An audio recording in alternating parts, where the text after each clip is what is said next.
Buenas noches, noche de 4 de marzo de 2019, completamente en vivo, TN23, su programa A la Medida. Muy buenas noches, Sandy, es un honor compartir contigo como todas las noches de lunes a viernes. Gracias, Julio, qué honor de verdad para mí también. Y gracias a ustedes por su fiel sintonía. Temas relevantes, impactantes que tenemos aquí para el análisis, y usted no se lo puede perder, por supuesto, pero menciónanos uno de ellos, Julio. Claro que sí, Sandy, con mucho gusto. A ver, estamos a 4 días ya de que se cumplan 2 años de la tragedia del Hogar Seguro Virgen de la Asunción. Ya desde el año pasado hay una ley, hay un decreto para darles ayuda psicológica y ayuda monetaria. Y hasta el momento, casi 2 años después, no han recibido un solo centavo. Descubra más detalles en esta emisión. Iniciamos, conozcamos nuestros titulares. Gracias. Bienvenidos. Las sobrevivientes de la tragedia del Hogar Seguro Virgen de la Asunción no han recibido apoyo social ni psicológico. ¿Cuánto más deberán esperar? El hacinamiento no se detiene en los centros carcelarios del país. En instantes responderemos por qué sucede este fenómeno y cómo combatirlo. ¿Aumento de violencia en año electoral? Analizamos la situación que se presenta durante estos importantes meses para el país. La toma de muestras de ADN junto al Banco Genético de INASIF han podido alertar al Ministerio Público de la existencia de nuevas bandas de violadores.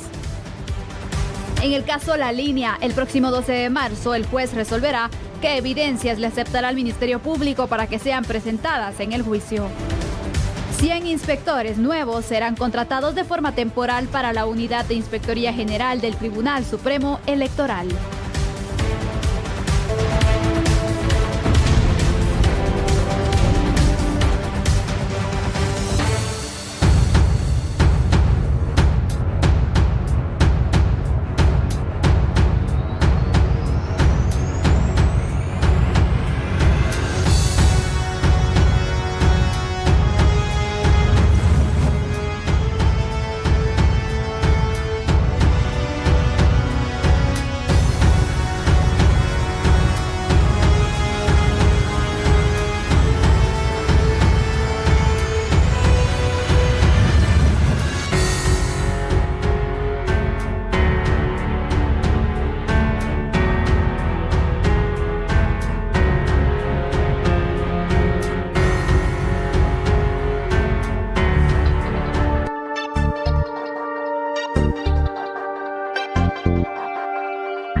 Ya le adelantábamos un poco. Las menores que resultaron afectadas y directamente tras el incendio en el Hogar Seguro Virgen de la Asunción aún no han recibido el apoyo que decretó el Congreso de la República el año pasado.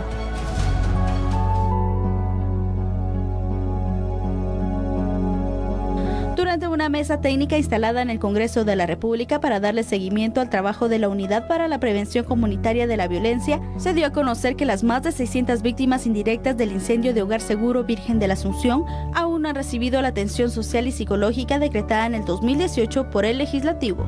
Hemos hablado mucho sobre las 56 niñas y las 41 niñas fallecidas. Es evidente que es lo que más nos ha impactado. Sin embargo, no hay que olvidar que hay otros 550 casos que también hay que darle seguimiento. Lo que hoy planteamos en la citación es que lamentablemente, a pesar de que hay una estructura institucional del Estado, la gran mayoría de casos no han tenido el seguimiento. Muchas niñas y niños fueron reintegrados el 8 y 9 de marzo del 2017. Necesitamos los informes de seguimiento de esos niños que fueron integrados. Necesitamos saber en qué condiciones están los niños con discapacidad que fueron trasladados hacia otras instituciones. Y aquí hay una responsabilidad de todas las instituciones: SBS, PGN, juzgados, Consejo Nacional de Adopciones. Al final lo que queremos determinar es cuál es el seguimiento que el Estado le ha dado a los más de 600 casos que fueron víctimas de la tragedia del 7 y 8 de marzo del 2017. De no haber avances, algunos congresistas integrantes de la mesa estarán solicitando la destitución del director de la Unidad para la Prevención Comunitaria de la Violencia, por lo que esta semana prevén realizar más reuniones. Perfilábamos con Sandy el tema del Hogar Seguro Virgen de la Asunción. A ver, recordemos algunos datos. 15 adolescentes sobrevivieron a esa terrible tragedia del Hogar Seguro Virgen de la Asunción, que, como usted bien recordará, ocurrió el 8 de marzo del año 2017. Ahora, el año pasado, el Congreso de la República aprobó darles una asistencia económica de por vida a las sobrevivientes.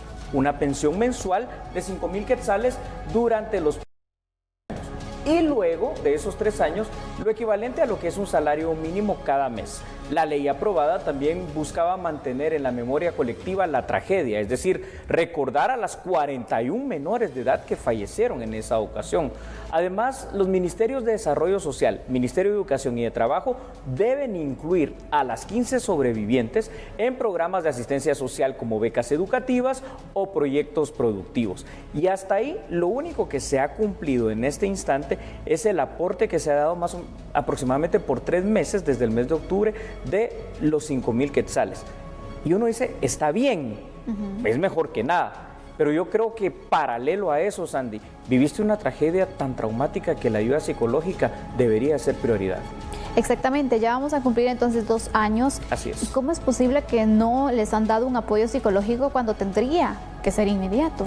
Tienes toda la razón, tendría que ser inmediato. Aparte, digamos que estas son las 15 sobrevivientes directas, pero en el Hogar Seguro Virgen de la Asunción había muchísimos más menores. Sí. Y estos menores de alguna forma y de alguna manera necesitan también ese apoyo psicológico que no se le está brindando por parte del Estado guatemalteco. Reconocemos, ¿verdad?, que si bien es cierto, existe esta ley ya, porque es decreto ley en el Congreso de la República, que se les va a otorgar este apoyo económico de por vida. Algunas de ellas, por ejemplo, hay todas quedaron muy mal y muy graves, pero una quedó destrozada realmente de sus extremidades superiores y de su rostro. Ella no puede salir a la calle solo así, usa prótesis. Exactamente, entonces aquí tienes tú el tema de cómo incluirlos a la sociedad nuevamente. Correcto. Y cómo también ayudarlas a que puedan sobresalir de esa etapa que por supuesto es una etapa muy trágica, es una etapa que les cambió la vida y que necesitan ese apoyo. Y el problema es que no se entiende ese acompañamiento psicológico, cómo puede ayudar en la vida de una persona, porque sabemos también las secuelas que dejan situaciones como estas y las consecuencias que se pueden tener. A ver, estamos hablando, y lo hemos dicho acá en A la Medida, que cada vez son más, por ejemplo, los jóvenes en Guatemala, sobre todo, que tienden al suicidio. Ahora imagínate, después de que pasas una tragedia como esta, que quedas desfigurado y con estas situaciones de por vida, estarás muy vulnerable dentro de lo que es la parte psicológica que tienes, y ahí es donde tenemos que trabajar, en esa autoestima, en recuperar ese amor por la vida, llamémosle así, que perdieron a tan temprana edad, Sandy.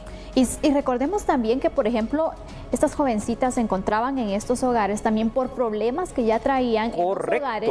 Entonces, imagínate, la situación que ya venían cargando con sus problemas, más esta tragedia, ¿cómo incrementa la crisis?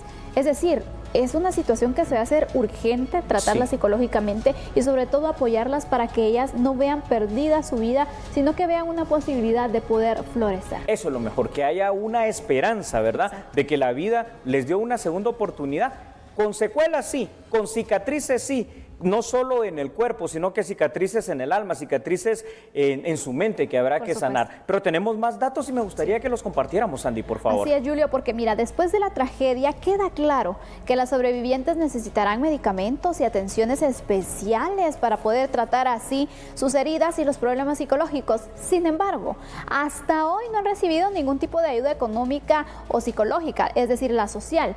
Porque ya se hablaba entonces acerca del aporte mensual que se ha iniciado con el cumplimiento, pero lo más importante en este caso, el psicológico, aún no se ha visto. Ese no se ha visto, Sandy, es cierto. Y esto en este momento nos hace cuestionarnos algo.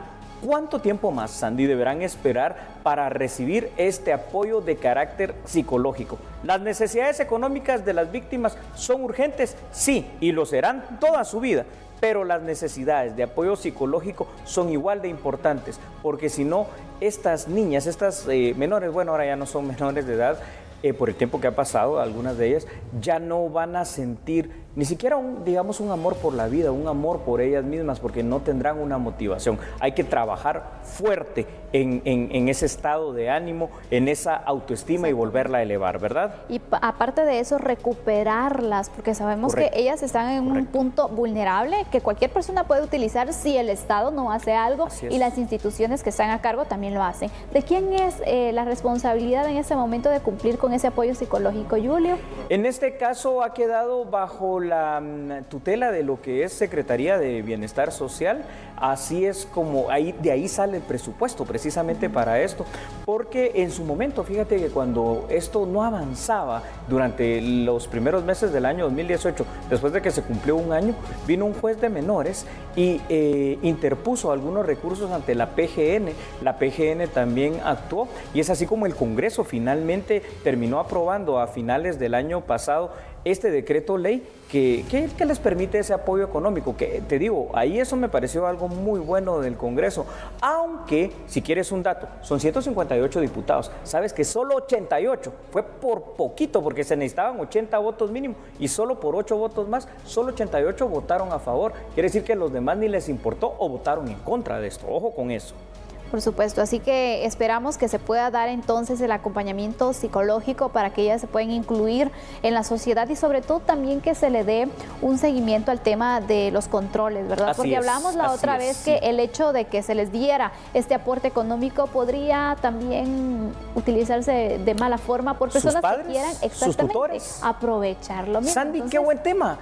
Es que tú lo decías claramente. ¿Por qué estas niñas o menores estaban en el Hogar Seguro Virgen de la Asunción? Porque estaban sufriendo, la mayor parte de ellas, en su casa, vejámenes y maltratos. Ahora tuvieron que regresar a esa casa y ahí la custodia de estos padres o tutores puede ser que malinviertan estos recursos. Así que habrá que dar ese seguimiento. Me quedo con eso que has dicho, muy importante. Por supuesto. Y bueno, así concluimos con el primer tema que tenemos para análisis. Ahora vamos a conocer otras noticias. Por favor, siga con nosotros. La toma de muestras de ADN junto al Banco Genético del INASIF han podido alertar al Ministerio Público de la existencia de nuevos grupos que podrían estar operando tal y como lo hacía la banda de violadores de la Roosevelt. Hemos logrado hacer la identificación de la persona sospechosa y poder incluso conectar a personas que han incurrido en violencia sexual, no solo con una víctima, sino con 7 o con 11 víctimas, ¿verdad? En estos casos, obviamente, el trabajo del banco genético ha sido clave para poder también identificar que esta misma persona aparece su código genético en los fluidos encontrados, en los indicios que se trabajaron en estas otras escenas y que originalmente no habían venido a veces las investigaciones atribuyéndosele todas las violaciones, sino únicamente por una, ¿verdad? Y ha sido el trabajo genético el que ha sido de mucha importancia para identificarles. ¿Posibles bandas como la de la Roosevelt? Es correcto, es uno de los casos, pero han habido otras también. Y hay casos recientes ya bajo el imperio de la ley que también se han encontrado estos hitos, estos match, y se han puesto en conocimiento de la Fiscalía, quien ya continúa con la investigación y procesamiento correspondiente. Aunque no se pueden revelar las investigaciones, en un caso se reportan hasta 11 posibles víctimas. A la fecha, INASIF cuenta con más de 36,000 indicios criminales. Quiero comentarles que en el año, por ejemplo, 2010, que empezó el instituto a trabajar el tema genético, trabajó alrededor de 3,400 indicios.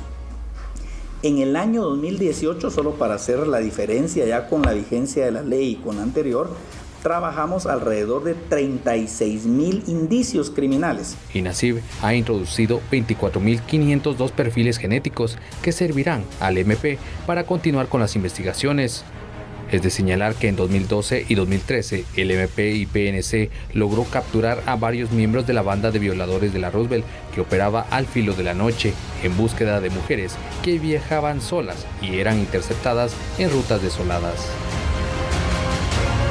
Antes de ir a corte te hago una pregunta con 2 cifras. Sabes que el sistema penitenciario tiene más de 8,800 personas en prisión preventiva y además esto nos da un índice de casi el 360% de hacinamiento en las cárceles guatemaltecas. ¿Cómo resolver este problema? Bueno, lo vamos a estar analizando cuando regresemos del corte. Ya volvemos. Somos a la medida.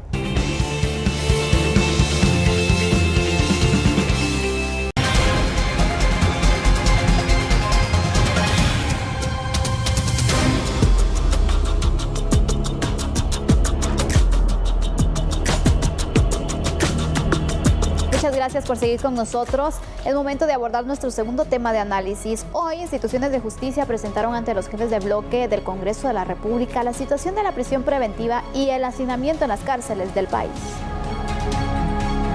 El sistema penitenciario, el Instituto de la Defensa Pública Penal, el INASIF y la Oficina contra la Tortura manifestaron ante jefes de bloque del Congreso su preocupación sobre el hacinamiento en las cárceles del país, que incrementa año con año. Pero tenemos un estimado nosotros de 24.600 privados de libertad, de los cuales un poquito más del 51% se encuentra en cumplimiento de condena. Estamos hablando de 11.000 personas en situación de prisión preventiva y el resto por cumplimiento de condena. Uno de los principales problemas es hacer las regulaciones legislativas, por eso es que a nosotros nos agrada el hecho de haber tenido esta reunión, porque hay un artículo del 268 del Código Procesal Penal que es el que les permite a las autoridades, al Ministerio Público, el cíclicamente estar pidiendo aplazamientos de las audiencias y eso alarga el proceso. Un aplazamiento podría estar más o menos entre unos 6 meses. Entonces eso es lo que nos implica realmente la cantidad de personas que están privadas de libertad y que están esperando que se les demande a su justicia, ¿verdad? Según Mario Veraz, presidente de la Oficina contra la Tortura, la aplicación de prisión preventiva es excesiva, por lo que es necesario reformas al Código Procesal Penal. Además, señaló que han mantenido reuniones para manifestar esta situación. La otra de las situaciones es que la oficina ha manifestado este tipo de situaciones ante los entes encargados. Se han hecho mesas con el presidente de la Corte Suprema de Justicia, la fiscal general, haciendo ver este tipo de situaciones y que ellos adopten las medidas correctivas para poder solucionar el problema del hacinamiento, que es el generador de todos los demás tratos crueles e inhumanos dentro de las prisiones, ¿no? Actualmente el Pleno del Congreso conoce una iniciativa de ley que busca reformas al Código Procesal Penal para limitar el tiempo de personas en prisión preventiva. Además, busca que los indicados mayores de 70 años sean excarcelados y fija un límite de aplazamiento de audiencias. A ver, hagamos el análisis de este tema. Según datos del propio sistema penitenciario, hasta el 28 de febrero de este año, 11.874 personas se encontraban cumpliendo una sentencia. Pero, contrario censo, 12.823 estaban en prisión preventiva. Ahora, según un estudio realizado el año pasado por el Centro de Investigaciones Económicas Nacionales, el CIEN, el hacinamiento tiene varios efectos negativos. Bueno, yo diría que todos, ¿no? En los reclusos. Por ejemplo, causa una mayor violencia, una mayor agresividad, porque hay una escasez de recursos, hay escasez de oportunidades, aparte de la imposibilidad total de una debida clasificación en cuanto a su peligrosidad. Tienen también menos visitas y hay efectos negativos en la sociedad guatemalteca, ¿como cuáles? La poca o nula, te diría yo, Sandy, rehabilitación y reinserción social y, por supuesto, la proliferación de hechos delictivos dentro de las cárceles, desde donde sí se puede decir aquí en Guatemala que son verdaderas universidades del mal, Sandy. ¿Cómo es posible que hay más personas que están en prisión preventiva que en cumplimiento de la sentencia? Eso es increíble, porque ¿qué dice la ley respecto a la prisión preventiva? Yo quiero basarme en eso. Claro que sí, vámonos a la Constitución y a la ley, como dice mi compañera Sandy Monroy. A ver, si vamos en el artículo 12 de la Constitución, que habla acerca del derecho de defensa, y el 14 que dice presunción de inocencia, vamos a encontrar que el espíritu de la ley, recuerda ese artículo 14 constitucional, presunción de inocencia, es el que la última de las medidas a tomar mientras no haya sido oído, bueno, mejor dicho, citado, oído y vencido en juicio oral y público, es la prisión preventiva. Pero aquí en Guatemala pasa que es la primera de las medidas, Sandy. Entonces, un sistema penitenciario con capacidad para 7.000 privados de libertad tiene ya 21.000, 22.000 privados de libertad en este momento. Yo no sé cómo no estalla un desorden social dentro de las cárceles, pero estamos cerca de eso. Imagínate, si con el número de personas que están en cumplimiento de una condena ya sobrepasa el límite que tiene el sistema penitenciario en las distintas cárceles, no digamos con esta cantidad que supera aún más los niveles de hacinamiento las personas que están en prisión preventiva. Pero, por ejemplo, hay algunas medidas que se han implementado o que se han aprobado, el tema de los brazaletes. Yo me pregunto, ¿cómo va ese tema entonces? Sandy, ¿O por gusto se aprobó? Gracias por traer a colación ese tema. 2 años ya de que los brazaletes de control telemático, los brazaletes electrónicos, fueron aprobados. Ya se hizo el reglamento, ya está todo para la aplicación, pero no se compran y no se implementan. O sea que de nada nos sirve que estén en letra muerta porque no los tomamos como medida efectiva. A ver, les pongo un caso, si me permites. Hace más de 6 años, el coronel Chiroy, junto con sus soldados, fue capturado en la cumbre de Alaska por un incidente que se dio ahí, donde murieron un par de personas. Pero del 2012 a esta parte no ha llegado a la audiencia de primera declaración. Si se le hubiera sentenciado por el delito que está siendo acusado a la pena máxima, y ya hubiera salido, ya hubiera cumplido su condena, y ni siquiera ha llegado a esa audiencia de primera declaración. Así de mal estamos en el sistema penitenciario, bueno, que los tiene ahí, pero en el sistema de justicia en general, que es el que está colapsado. El que opera realmente. también. Es correcto. Yo Sandy. quiero que demos a conocer de una vez los otros datos que tenemos, Julio, porque la verdad este tema es bastante extenso y quiero aprovechar también estos puntos que pues has tratado para el análisis. ¿Me puedes ayudar? Sí, por favor. Gracias. Del impacto negativo. Este tema me llama la atención mucho. Dime. Porque este impacto negativo en el sistema carcelario, en el sistema penitenciario, se ve reflejado en la falta del control de la seguridad interna. Correcto. Complicaciones de logística, por supuesto, no las podemos dejar por un lado. Condiciones desfavorables para la rehabilitación, incumplimiento de derechos y protocolos, la reducción de la vida útil de las instalaciones y la ausencia de medidas de prevención en casos de emergencia. Vemos tantas complicaciones que se pueden dar. Son demasiadas, has mencionado algunas que son muy puntuales.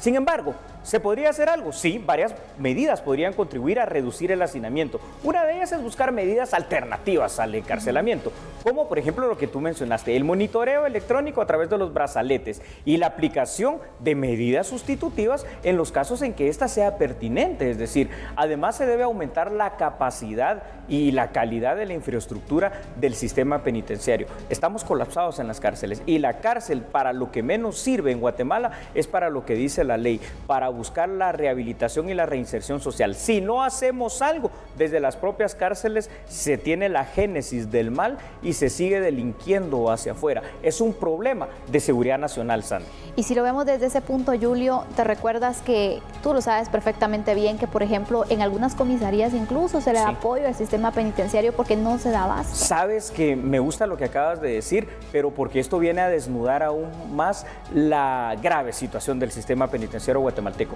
Dice la Constitución Política de la República de Guatemala, y esto es en su artículo número 19, donde habla del sistema penitenciario, que es eminentemente civil, a cargo de esta institución. Pero como ya no tiene capacidad, fíjate que se llegaron a utilizar 26, escuchen esto, 26 carceletas de la Policía Nacional Civil. Ahora ya se utilizan solamente 12, pero estas carceletas de la PNC, aunque sean 12, primero son ilegales, porque no es lo que dice la Constitución, ni la ley del régimen penitenciario, y segundo, ya están sobrehacinadas también. Y tercero, algunas de ellas, como la de Quetzaltenango, por ejemplo, que está en pleno centro histórico, con una casa vieja, con techos de lámina y puertas de madera, los privados de libertad no se van solo porque no quieren, Sandy. Imagínate, y todo esto porque el sistema penitenciario pues no se da abasto para atender la demanda también de reos. Entonces aquí la situación va por partes y cada uno de los operadores de justicia tiene que hacer lo suyo. En el caso, por ejemplo, de los jueces, bueno, analizar muy bien quiénes se pueden ir a prisión preventiva, porque hay casos también de delitos menores que se podrían tomar como medida sustitutiva, alguna medida que no sea la cárcel. Quiero hacer hincapié en lo que estás diciendo. Sí, es que tenemos que cambiar ya la mentalidad inquisitiva de nuestros jueces penales, eso hay que decirlo. Aquí ante la duda mandan a las personas a la prisión preventiva. ¿Y qué es lo que dice la Constitución y la ley penal? Repito, que esta es la última de las medidas. Entonces, por supuesto que puedes dejar ligado a proceso a una persona y le aplicas medidas sustitutivas o alternativas. Arraigo, caución económica, la obligación de ir a firmar el libro al juzgado cuando diga el juez, semanal, quincenal o mensualmente, brazaletes de control telemático. Tienes tanto que se puede hacer y esto contribuiría, fíjate, primero hacer un censo penitenciario, porque Sandy, honestamente no se sabe ni siquiera si esos 21,000, 22,000 reportados son o hay más, porque hay muchos que han quedado ya así como en un limbo jurídico dentro del sistema penitenciario. Y después hacer una reclasificación de baja peligrosidad, accidentes de tránsito, por ejemplo, pensiones de alimentos, mediana peligrosidad, aquellos que son que se dedican a los robos, por ejemplo, y alta peligrosidad, extorsiones, narcotráfico, maras. Por ahí deberíamos de empezar. Y me llama la atención ese punto, Julio, porque, por ejemplo, si hay alguien que va por un delito menor o por una situación menos complicada, al final entonces se mezcla. Exactamente, se puede dar esta mezcla y entonces pueden tratar de convencer, porque son personas vulnerables al final y tienen que buscar la manera de sobrevivir en la cárcel, porque sabemos también que está la talacha y tantas cosas, entonces los pueden perder o los pueden entonces incluir dentro de los grupos delincuenciales si no se tiene precaución. Por eso esta Comisión Nacional contra la Tortura está advirtiendo esto, pero esto ya lo han advertido también varios funcionarios internacionales de Naciones Unidas en el tema precisamente de la tortura. Las cárceles en Guatemala son eso, centros verdaderos de tortura. ¿Cómo puedes estar tú en un sector diseñado para 80 o 100 personas cohabitando 400 y pico de personas? Y luego, pues, lo que tú dices, los vejámenes que se sufren ahí, todo cuesta dinero si quieres hacer cualquier cosa, hasta comer y dormir, y si no lo haces, pues vas a sufrir la talacha en la peor de sus formas, y entonces, más que un lugar para rehabilitar y reinsertar, se ha constituido en el peor lugar para castigar aún aquellos que no son verdaderos delincuentes, pero que, como tú bien dices, están entremezclados por la falta de espacio con cualquiera. Puede ser alguien que entró por un choque, un simple accidente de tránsito donde el otro salió lesionado, pues que esté junto a un narcotraficante, un extorsionista y a un asesino, imagínate tú. Efectivamente. Mira, con esta situación que se está dando, donde las advertencias internacionales, nacionales se han hecho en repetidas ocasiones y que no se presta atención al tema, ¿el Estado de Guatemala puede ser demandado internacionalmente o qué repercusiones se podrían venir ya que no se hace caso? Pueden haber sanciones muy drásticas. Recordemos que al final de cuentas, por eso es la falsa percepción también de que los derechos humanos realmente velan más por los derechos de los delincuentes, como si, bueno, lo que pasa es que aquí en Guatemala también la institución del Procurador de los Derechos Humanos no hace mucho por las víctimas, pero bueno, ese será otro tema que analizaremos en otro día. ¿Por qué? Porque te cuento, no, es que fíjese usted, hay una defensoría del recluso. ¿Qué es lo que hace en la PDH esta defensoría? Nada, porque ¿por qué no se pronuncia también, verdad, públicamente y exige que se haga algo a los jueces? Yo creo que al final de cuentas sí vamos a terminar siendo sancionados. Imagínate cuando se den, esperemos que eso no pase, algún motín y muchas muertes. Definitivamente esas vidas van a tener un costo y el costo lo vamos a pagar todos los guatemaltecos. Ahí va. Bueno, concluimos con este tema, Julio. La verdad es de que podríamos seguir aquí por mucho tiempo más, pero también tenemos límites, así que vamos a continuar ahora con otras noticias. Muy bien. Siempre con temas judiciales, el martes 12 de marzo, el juez del caso por defraudación aduanera, conocido como La Línea, resolverá qué evidencia le aceptará al Ministerio Público para que sean presentadas en el juicio que enfrentará Otto Pérez Molina y Roxana Valdetti. El juez de mayor riesgo, Miguel Ángel Gálvez, ha finalizado de escuchar cuáles son las evidencias, los peritos y testigos que propone el Ministerio Público, los querellantes y los abogados defensores en el caso La Línea, para que sean diligenciados y presentados en el juicio que estarían enfrentando particulares y exfuncionarios por este caso por defraudación aduanera. El abogado César Calderón se opone a la prueba que ofrece el Ministerio Público, considerando que fue capturada o bien fue recabada cuando su patrocinado gozaba del derecho de antejuicio. Es como mi patrocinado va a demostrar que jamás incurrió en el delito de casos especiales de defraudación aduanera, del cual forma parte de la acusación, porque la SAT va a dar respuesta absoluta en esos términos. Por lo tanto, pretender que me quede sin esos medios de prueba me dejaría en un estado de indefensión, y la prueba es absolutamente pertinente porque tiene que ver con la defensa de fondo de mi patrocinado. Según la investigación de la Fiscalía Especial, el exmandatario Pérez Molina junto a la exvicepresidente Roxana Valdetti fueron los líderes de la organización criminal. Este será el primer juicio que enfrente el expresidente de la República. El abogado César Calderón se opone a la prueba ofrecida por las instituciones querellantes en el proceso, al considerar que no son evidencias nuevas, sino las propuestas por la representante del Ministerio Público. Claro que me opongo a toda por varias razones, especialmente porque repite la misma prueba que el Ministerio Público, salvo raras cuestiones, y la que más me interesa la voy a señalar. 1. Testigos. Por la misma razón, el número 2, Guillermo Sagastume. Ya indiqué por qué razón me opongo al mismo. La próxima semana el juzgador estará resolviendo qué evidencias le acepta el Ministerio Público a los querellantes y a los abogados defensores para que sean diligenciadas en un tribunal de sentencia, donde se estaría buscando demostrar la culpabilidad o inocencia de los acusados en el caso La Línea. Con imágenes de Fernando Hernández, un reporte de Hugo Morales. A ver, ¿tienes la percepción, porque seguridad es percepción, de que ha aumentado la violencia en estos meses? Parece que sí, pero ¿a qué se debe? Bueno, lo vamos a estar analizando, Julio. Pero después de la pausa, Somos a la medida.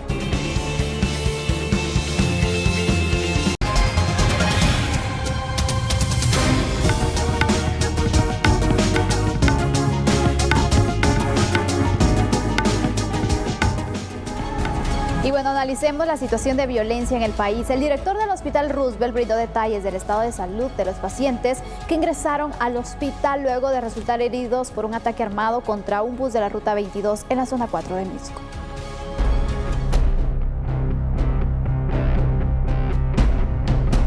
El día viernes vinieron 6 personas por este atentado. Uno de ellos pues egresó a casa horas después de haber venido, fue un pequeño rozón en el brazo. A las otras 5 personas sí quedaron en la institución. Uno de ellos falleció, pues lamentablemente era una herida que ya era nada que hacer, había exposición de masa encefálica, entonces no se pudo hacer nada. Otro de ellos subió a sala de operaciones inmediatamente y fue controlado el sangrado y reparado los daños que ocasionó. Las otras 3 personas pues fueron heridas, en un rozón en cráneo, otro fue en miembro superior izquierdo y otro en miembro inferior derecho. Todos ellos están estables, tranquilos. En cuanto a los hechos de violencia, el doctor Barrientos indica que a la emergencia del Hospital Roosevelt llegan de 2 a 3 personas a diario por heridas de proyectil de arma de fuego. Sin embargo, el pasado viernes y domingo hubo un repunte. Viernes a lo largo del día nosotros recibimos 9 personas con heridas por proyectil de arma de fuego en esta institución. Lamentablemente 2 fallecieron. Uno de ellos era el joven que hablábamos del atentado por el Metamercado y otra persona mayor que había recibido múltiples impactos por arma de fuego.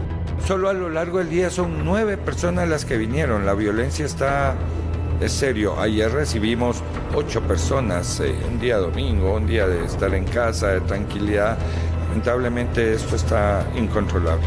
¿Ustedes un promedio de cuántas personas se atienden por heridas de proyectil de arma de fuego acá en el Hospital Roosevelt? Me gustaría decirte que es nada, pero sí, lamentablemente estamos viendo entre 2 o 3 personas diarias. A ver, hagamos un análisis, como siempre, muy serio, con muchos datos. El análisis también de los últimos procesos electorales, al menos de los últimos 4, permite identificar los delitos que ocurren en el país y la constante reporta que cada año electoral tiene una mayor incidencia delictiva que el año anterior. No hay necesariamente una conexión directa entre el aumento de delito y las elecciones, pero sí es un marco contextual de inseguridad que es continuo y permanente en Guatemala cuando está el proceso de elecciones. Por eso es que vale la pena hacer notar el repunte de delitos y de violencia que es a nivel general. A ver, Sandy, solo este año, estamos ya en el año electoral 2019 y han habido 2 ataques a posibles candidatos a alcaldes que fallecieron y estamos viendo cómo cada día entre extorsiones, entre robos, hurtos, asaltos, asesinatos van como increciendo, ¿eh? Por supuesto, pero también si lo damos a conocer desde el punto de vista de la violencia general, la violencia hacia la ciudadanía común, pues también se da cierto repunte, ¿no? Y aquí es la pregunta, ¿será acaso que el crimen organizado está tratando de enviar cierto mensaje o está tratando de establecer cierta estrategia o qué estará pasando al final? Porque qué casualidad que siempre en temporada electoral se da este incremento. Me gusta lo que acabas de decir, porque de casualidades ninguna, Sandy. Aquí tiene que haber definitivamente grupos que están desestabilizando con el interés precisamente de crear como seguridad, lo dijimos hace unos minutos atrás. ¿Es percepción? Pues la percepción en este caso es de que ya no te quieres subir a un bus porque sabes que es literalmente jugar ruleta rusa, ¿verdad? Claro. De que algo malo te va a pasar, pero también eso se está trasladando a las calles, se está trasladando a las escuelas, se está trasladando a todo lugar y ya no hay zona, porque ya no hay zona que podamos decir que es segura o departamento en donde la incidencia criminal no aumente. Por ejemplo, Jalapa, a ver, que era un departamento muy tranquilo tranquilo. Tradicionalmente, Jalapa en los últimos meses se ha incrementado de una manera tremenda el índice delictivo y homicida sobre todo, y esto es dramático. Por supuesto, imagínate, ya lo advertía el Tribunal Supremo Electoral, las autoridades, en este caso el Ministerio Público, la policía también está haciendo el análisis, porque hay algunos lugares que podrían tener aún más repunte de esta violencia y obviamente los afectados vamos a ser los guatemaltecos comunes. Es correcto, Sandy. ¿Cuántos son ya? Aumentó a 18, ¿no? El número de municipios que están en peligro en este momento. Ahora, yo quisiera saber, y te pido que nos apoyes con los datos que siempre damos a nuestros televidentes, ¿cuáles son esos delitos más recurrentes en esta época? Por supuesto. Los vamos a enmarcar entonces porque los delitos más recurrentes son el robo de celulares, se enmarca perfectamente y lo vamos a mostrar en esta gráfica que hemos preparado para ustedes para de esta forma pues conocer esta situación. Enmarcaba entonces el delito del robo de celulares, pero también hay que tomar en cuenta las muertes violentas que no tienen nada que ver con el tema electoral, solo el contexto donde se desarrollan las elecciones, pues podemos evaluar, por supuesto. Es correcto, y por eso va a ser muy importante aquí diferenciar 3 momentos cumbres en la violencia en este año. El momento preelectoral, que es el que estamos viviendo, antes de la votación, el día de la votación, donde también se presentan hechos violentos, y la violencia postelectoral. A ver, antes de las elecciones, en este instante ya estamos viendo por lo menos 2 candidatos que murieron. En el pasado proceso, Sandy, hubieron 20 personas que fallecieron. No fue poco. De estas 15 están asociadas o estaban asociados a partidos políticos, es decir, que estaban activos. Exactamente. Entonces, aquí vemos cómo la violencia electoral se empieza a marcar y ha iniciado precisamente con este repunte. Entonces, aquí, ¿qué se puede hacer para evitar lo mismo, Julio? Porque al final vemos que las estructuras criminales se han apoderado tanto. ¿Cómo contrarrestarlas? Bueno, debemos contrarrestarlo primero. Sería bueno saber si existen planes, ¿no? Es decir, si hay protocolos ya para todo, porque todas las instituciones nos dicen que tienen sus protocolos para cualquier cosa. Entonces, que esos protocolos, que esos planes y programas de seguridad específicamente para el tema de prevención de violencia en un año electoral como este se tienen que manifestar. ¿De qué manera? Primero en autoridades municipales, definitivamente, ¿no? El poder local, pero luego en una cuestión macro a través de la Policía Nacional Civil y luego todavía en una cuestión más estratégica a través de las agencias de inteligencia de Estado para tratar de prevenir. ¿Por qué? Porque esa es la violencia preelectoral. La violencia que se da durante el proceso electoral, ya lo sabes, a veces toman centros electorales, queman las urnas, rompen las boletas, hacen lo que quieren.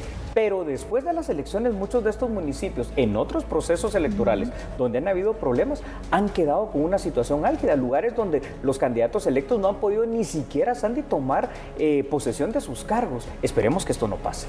Ojalá y que no se detenga esta situación, pero mira, al final entonces, con estos ataques a buses, ¿qué mensaje nos pueden trasladar a nosotros?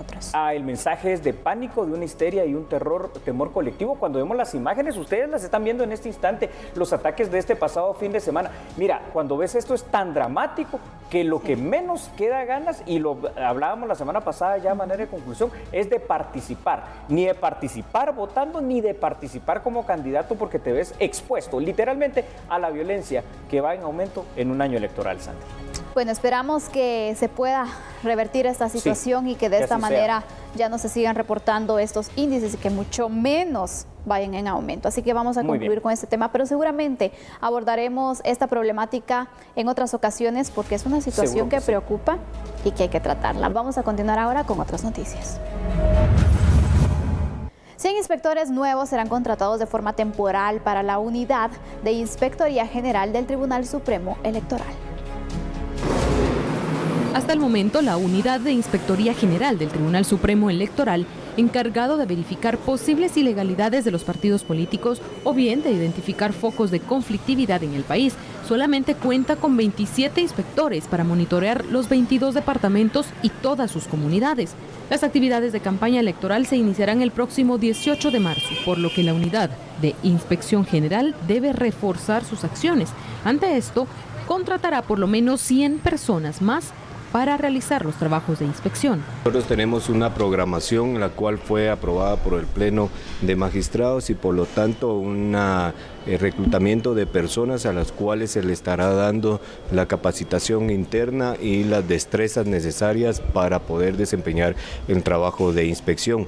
También están los perfiles que se requieren para estar en inspección general. Tenemos una propuesta que se hizo al Pleno de Magistrados de 100 personas. ¿Y cuándo empezarán?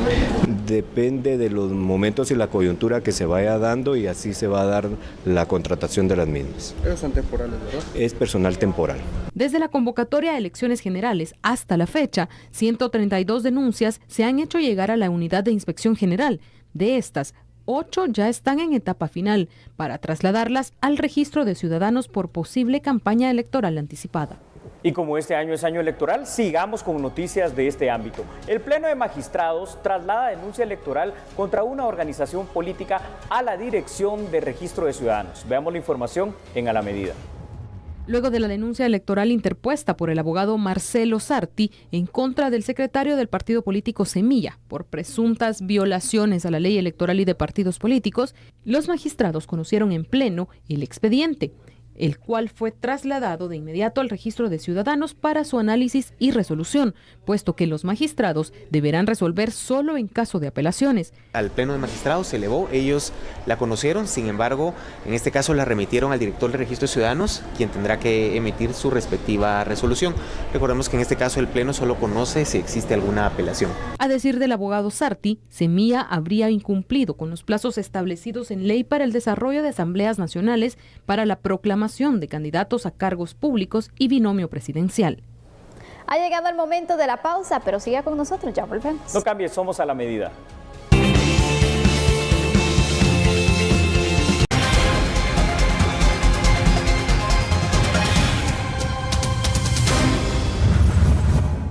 Muchas gracias por continuar en sintonía de A la Medida. Este es un tema alarmante. Escuche usted, la violencia sexual contra niños y mujeres continúa. Es por ello que el Instituto Nacional de Ciencias Forenses sigue realizando diversos tipos de exámenes psicológicos a nivel nacional.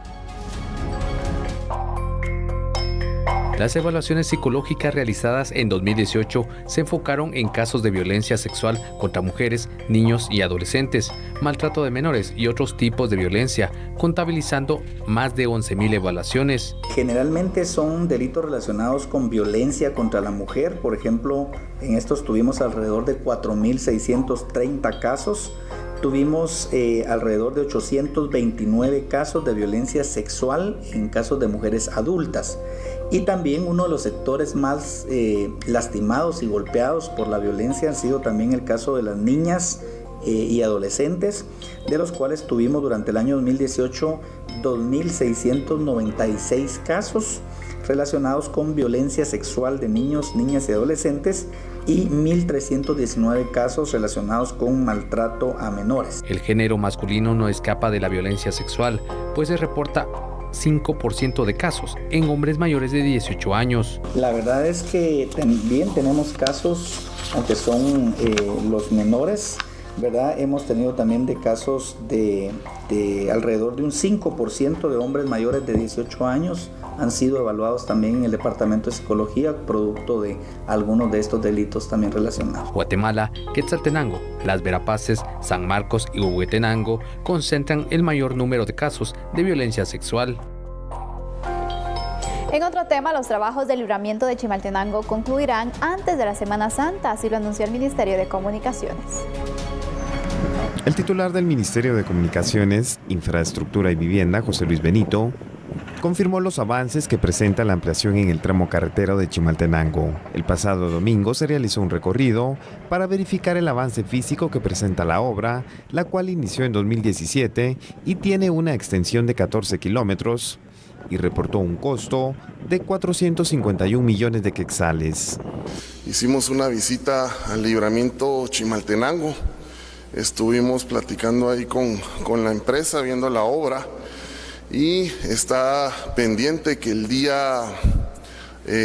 el día 10 y 12 de este mes termine de ingresar una bóveda para terminar de hacer un relleno y asfaltar.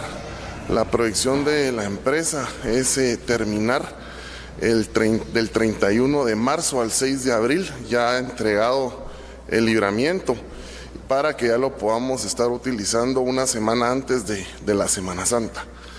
Seguimos con la información nacional y es que los damnificados que dejó la erupción del volcán de fuego el pasado 3 de junio del año anterior serán beneficiados con vivienda en el mes de abril. Esta es una muy buena noticia y veamos la información aquí en A la Medida. El proyecto La Dignidad, el cual será destinado para las personas que perdieron sus hogares tras la erupción del volcán de fuego el 3 de junio de 2018, estará listo el último trimestre del año, anunció el ministro de Comunicaciones, José Luis Benito. Ya llevamos una buena parte de ejecución ya de obra gris terminada, ya se están trabajando algunas viviendas con acabados finales, la parte de la urbanización, y estamos contemplando entregar las primeras 168 viviendas para el mes de abril. El día de ayer, la directora de UDEVIPO visitó el proyecto con el objetivo de hablar con la primera comunidad que va a ser beneficiada con las viviendas, que es el Porvenir, y ya se estableció la entrega de las primeras 119 de 168 viviendas que se van a tener listas para el 12 de abril. Según el requerimiento de Conred, ellos nos hicieron 2 requerimientos. El primer requerimiento lo hicieron por 750 viviendas. El siguiente requerimiento lo hicieron por 250 viviendas para un total de 1000 viviendas. Estamos esperando, según el cronograma de ejecución, tener las 1000 viviendas listas para el mes de noviembre próximo. Preste atención a esta información porque National Geographic transmitirá el documental Secretos de los Mayas, el cual dará a conocer el trabajo arqueológico realizado en la selva petenera. El ministro de Cultura y Deportes, Elder Suchite Vargas, se refirió a los recientes descubrimientos de sitios arqueológicos que se han realizado por los equipos de arqueólogos de Guatemala y Estados Unidos desde 2017 a la fecha en el norte de Petén. El trabajo de este tiempo será transmitido en el documental Secretos de los Mayas, que será transmitido por National Geographic el 17 de marzo a las 8 de la noche. Creo que este es el complemento para que realmente conozcamos mucho más de lo que nos dejaron nuestros antepasados mayas, con tanto aporte a nuestra cultura. Verdaderamente creo que vamos a conocer muchísimas cosas positivas y hay un campo enorme para nosotros para poder decirle al mundo las riquezas que Guatemala tiene en su cultura. Nosotros como gobierno pues nos corresponde ser facilitadores de todo el trabajo que se desarrolla y es de felicitar a todos los arqueólogos, tanto nacionales como extranjeros, que han dedicado tiempo y esfuerzos para entregarnos lo que Guatemala tiene. Marian Hernández, presidente de la Fundación Pacunam, resaltó la importancia que tiene este programa que inició en 2016 en un área de 2.144 kilómetros cuadrados en el norte de Petén. Los descubrimientos desde el mapeo LIDAR en el 2016 han sido continuos y múltiples y pensamos que eso va a seguir sucediendo. En la medida que los científicos y arqueólogos tienen chance de entrar a la selva y validar, verificar en campo los múltiples descubrimientos que estos mapas nos arrojan, entonces tendremos muchos anuncios como este. Adicionalmente, la Fundación Pacunam, trabajando conjuntamente con el Estado guatemalteco, con el Ministerio de Cultura y Deportes y con el INGUAT, está trabajando en ampliar la cobertura que se está haciendo de este mapeo, de manera de que podamos llenar todos los espacios todavía pendientes de mapear y podamos tener muchos más descubrimientos como los que hemos venido teniendo. Es la segunda ocasión que National Geographic presenta un documental sobre los mayas. La primera vez fue en febrero de 2018 y dio a conocer la existencia de antiguas pirámides, ciudades enteras desconocidas y más de 60.000 estructuras localizadas bajo la cubierta forestal. Queremos agradecerle por su sintonía y lo invitamos para el día de mañana a las 21 horas. Feliz noche, que descanse. Gracias.